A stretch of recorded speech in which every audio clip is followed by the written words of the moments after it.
wanted to be a doctor since I was 7 years old. I can remember telling my dad, I want to be a baby doctor. And my dad looked at me and said I can do whatever I wanted to do. And I said, okay. And I've been on the journey ever since. Hello? Hi, it's Dr. Porter. How are you? Good, how are you? I'm good. I was just calling about your test results, okay? My name is Rosaline Porter, and I'm an MD. I work at Chicago Family Health Center.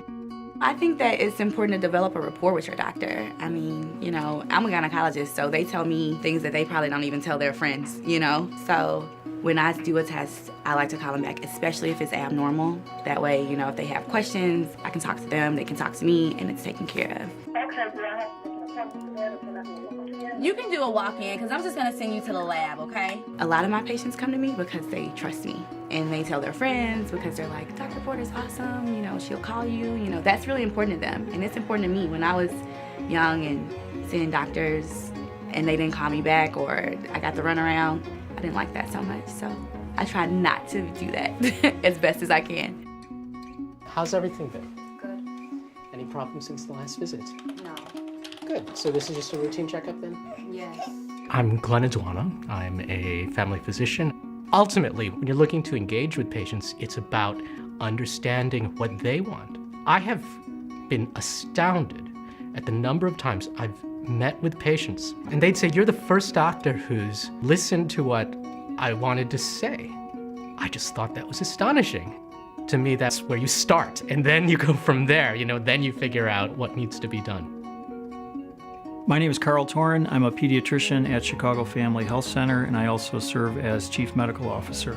So he's sleeping okay? No cough? I think people generally respond to relationships, and I work hard in establishing that relationship and knowing the kids' names and really knowing what's going on. I've been here doing this for 12 years, and we have 25 doctors, so I've hired all but 2 of our doctors, and I'm actually very proud of our staff. They represent good quality doctors who are really committed, and in the interview process, I look for that. I ask why you became a doctor, why did you go into whatever specialty you're in, and then why are you interested in working with the underserved, because we're really looking for like-minded people who share our mission. Hola, ¿cómo estás? Muy bien. One of the most important things about what I do is that my patients identify with me and they feel comfortable talking to me, because I know a lot of these young girls don't feel like anyone's in their corner, and the most important thing for me is to let them know that I genuinely care and I am here for them. Why do patients keep coming back? Well, I think it's because we haven't forgotten that. We haven't forgotten that the patient is at the center of this and that we respect that and we work with them. I feel that every day I come to work is meaningful.